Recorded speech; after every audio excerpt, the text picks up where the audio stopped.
Setelah belajar tadi, sekarang kita ajak Mr. Thomas Vito untuk jalan-jalan di sawah.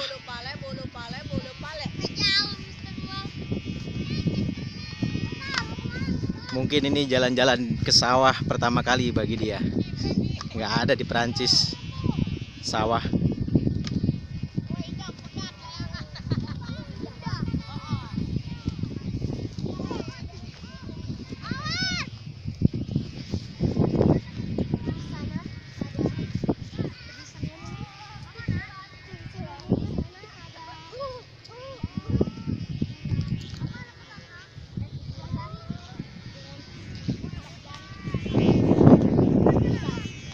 Makannya Ya, makannya di sana. di sebelah mana? Tuh, belah sana.